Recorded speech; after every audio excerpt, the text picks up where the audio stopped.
வணக்கம் தலைவா! அனைவருக்கும் இனிய வணக்கம். இன்னைக்கு நாம இந்த வீடியோல எத பற்றி பார்க்க போறோம் அப்படின்னு பார்த்தீங்கன்னா, டிஎன்பிஎஸ்சி ஆனுவல் பிளானருடைய ரிவ்யூ என்ன அப்படின்றத பற்றி தான் இந்த வீடியோல பார்க்க இருக்கோம். பல்வேறு தரப்பட்ட மக்கள் மரண பயத்துல இருக்காங்க. இனிமே நான் இந்த டிஎன்பிஎஸ்சிக்கு எனக்கு அரசு வேலைன்னு ஒண்ணு கிடைக்கவே கிடைக்காது. ஸோ இந்த ஒரு வீடியோ போதுங்க. நீங்க குரூப் 1, குரூப் 2, குரூப் 3 எல்லாத்துக்குமே பயனுள்ளதா இருக்கும். எப்ப படிக்கலாம்? என்ன படிக்கிறதுக்கு ஆரம்பிக்கலாமா? வேணாவான்ற அனைத்து தகவலுமே இந்த வீடியோல கண்டிப்பா இருக்கு. ஸோ உங்களுக்கு இந்த வீடியோ பயனுள்ளதா இருக்கும்னு நான் நினைக்கிறேன். அப்படி பயனுள்ளதா இருந்தா, உங்க நண்பர்களுக்கு இந்த வீடியோவ ஷேர் பண்ணி விடுங்க. டிஎன்பிஎஸ்சி ஸ்டடி மெட்டீரியல்கள் அனைத்தும் உங்களுக்காக இலவசமாக வழங்கப்படுகிறது.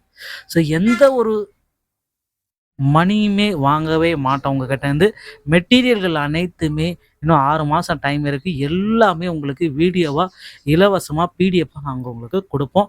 ஸோ நீங்கள் அதை எடுத்து பயன்படுத்தி கொள்ளுங்கள். ஸோ டிஎன்பிஎஸ்சி தற்சமயம் ஆனுவல் பிளானரை நமக்கு வெளியிட்டிருக்காங்க.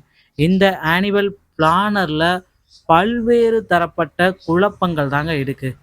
நாளுக்கு நாள் ஒவ்வொரு நாளுமே ஆனுவல் பிளானரை பார்த்த நாள்லேருந்து இன்றைய தினம் வரத்துக்கு வந்து பார்த்திங்கன்னா, டிஎன்பிஎஸ்சி இப்படி ஒரு ஆனுவல் பிளானரை வெளியிடுவாங்க அப்படின்ட்டு மக்களே எதிர்பார்க்கல. அந்த மாதிரி ஒரு ஆனுவல் பிளானரை டிஎன்பிஎஸ்சியே வெளியிட்டது வேதனைக்கு உரியது. ஸோ இந்த மாதிரி ஒரு ஆனுவல் பிளானர் ஏன் சார் இப்படி வெளியிட்டிருக்காங்க? இதனால் யாருக்கெல்லாம் என்ன பயன்?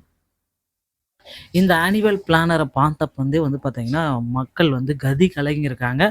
அனைவருமே பல்வேறு தரப்பட்ட கோச்சிங் சென்டர் எல்லாமே இழுத்து மூடிட்டாங்க. அனைவருக்குமே நம்ம சேனல்ல இலவசமாக குரூப் 4க்கு உண்டான பயிற்சிகள் அனைத்தும் வழங்கப்படும். நீங்க கவலையே பட வேண்டாம். ஸோ தமிழ்ல எப்படி நீங்க அதிக மதிப்பெண்கள் பெறுவது? பொது அறிவில எந்த அளவுக்கு நீங்க பயன்பெறுவது? அப்படின்ற மெட்டீரியல்கள் அனைத்துமே உங்களுக்காக இலவசமாக நாங்க வழங்கிட்டு இருக்கோம். ஸோ நீங்க செய்ய வேண்டியது எல்லாமே என்ன அப்படின்னு பார்த்தீங்கன்னா, நம்ம சேனல ஒரு சப்ஸ்கிரைப் அண்ட் பெல்ல கிளிக் பண்ணி வச்சுக்கோங்க. ஸோ டோட்டலா வந்து பார்த்தீங்கன்னா, ஆனுவல் பிளானர் வெளியிட்ட நாள்லருந்து ஒரு 4 நாள் ஆகுது. ஸோ அந்த 4 நாள்லயே பல்வேறு தரப்பட்ட குழப்பங்கள் தாங்க இருக்கு. ஸோ பொறுத்திருந்து நம்ம பார்க்கலாம். புதிய ஆனுவல் பிளானர் எப்போ வெளியிடுவாங்க? இதில மாற்றங்கள் எல்லாத்தையும் நிகழுமா? அப்படின்றத நம்ம பொறுத்திருந்து நம்ம பார்க்குறோம். கண்டிப்பா ஆனுவல் பிளானர்ல குரூப் 4க்கு உண்டான தேர்வு நிலைகள மாற்றியமைப்பாங்க அப்படின்றத நாம எதிர்பார்க்கலாம். மக்களே, டிஎன்பிஎஸ்சி சொந்தமான அனைத்து செய்திகளையுமே நீங்க உடனுக்குடன் பெறணுமா? நம்ம சேனலோடு இணைந்திருங்கள். அடுத்த வீடியோல இன்னொரு செய்தியோட உங்களை சந்திக்கிறேன். நன்றி, வணக்கம். Thank you.